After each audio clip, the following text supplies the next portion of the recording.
Question है the stream of river is flowing with a speed of 2 kilometre per hour. सो ये velocity है stream of river यानी water की velocity ground के रिस्पेक्ट में। A swimmer can swim at a speed of 4 kilometre per hour. तो swimmer की speed दी है with respect to ground. What should be the direction of the swimmer. तो हमको पता क्या करना है, हमको डायरेक्शन पता करना है, किस डायरेक्शन में उसको स्विम करना चाहिए with respect to flow of river. Flow of river के साथ फ्लो ऑफ रिवर, जिस भी डायरेक्शन में रिवर फ्लो कर रहा है उसके साथ का एंगल बताना है। To cross the river straight, तो रिवर को कैसे क्रॉस करना है, बिल्कुल स्ट्रेट लाइन के साथ क्रॉस करना है। मान लीजिए कि ये रिवर है और हमको पॉइंट ए से स्ट्रेट पॉइंट बी तक जाना है। और ये अगर रिवर है तो मान लेते हैं कि ये है रिवर के वाटर के फ्लो का डायरेक्शन। सो ये रिवर का वाटर है, यानी इसको लिख लेंगे velocity of water with respect to ground. ठीक है, हमको ए से बी स्ट्रेट लाइन में ट्रैवल करना है। ए से बी कैसे जाना है, बिल्कुल सीधा जाना है। लेकिन अगर हम ध्यान दें, अगर मैं ए से बी सीधा जाऊंगा तो वाटर का फ्लो मुझे इस तरह कर लेगा। और अगर मुझे फाइनल मोशन स्ट्रेट रखना है, इसका मतलब मुझे कैसा मूव करना पड़ेगा, मुझे कुछ एंगल के साथ मूव करना पड़ेगा। अगर मैं इस तरह मूव करता हूं और वाटर की वेलोसिटी के साथ मैं रिलेटिव मोशन देख लूंगा तो दोनों मोशन एक दूसरे को कॉम्प्लीमेंट कर लेंगे और मेरा फाइनल मोशन बिल्कुल वर्टिकल लाइन के साथ ए बी के साथ हो जाएगा। रिपीट करता हूं मैं, अगर मुझे ए से बी स्ट्रेट जाना है तो कौन से रास्ता इख्तियार करना पड़ेगा।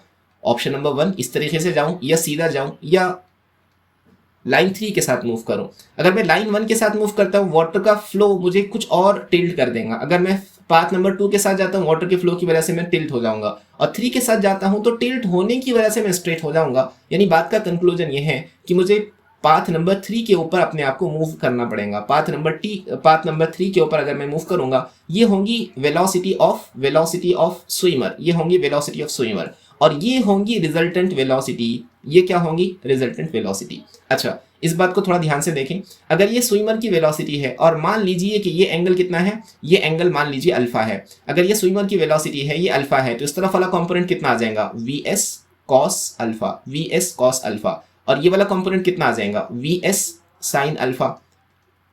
इस बात को जरा ध्यान से देखें। वीएस साइन अल्फा की वजह से क्या होगा, VS sine alpha vertical velocity है, इसकी वजह से डिस्टेंस कवर होगा ए से बी तक।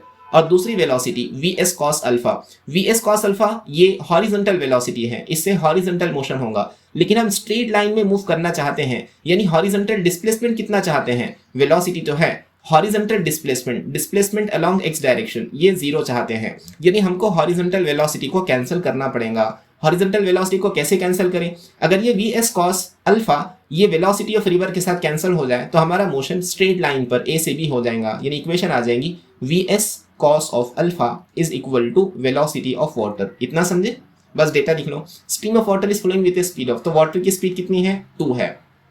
स्विमर की स्पीड कितनी है, 4 है। कॉस ऑफ अल्फा, यहां से पता चला कॉस ऑफ अल्फा बराबर है 2/4, यानी कॉस ऑफ अल्फा बराबर है 1/2। कॉस अल्फा बराबर है 1/2, यानी अल्फा बराबर 60 डिग्री। अल्फा कितना आ गया, 60 डिग्री। और एक बार देखिए जी, ये रिवर है और ये रिवर के फ्लो का डायरेक्शन है। हमने क्या किया, ए से मूव करना चाहते थे, हमने इस तरह मूव किया, हमको ये एंगल पता चला। ये एंगल किसके साथ है, ये एंगल फ्लो के साथ नहीं है, ऑपोजिट टू फ्लो है। तो फ्लो के साथ कितना एंगल होगा, फ्लो के साथ इतना एंगल होगा, जिसको हम थीटा कहते हैं। ये एंगल किसके साथ आया, ये angle opposite direction to the flow आया।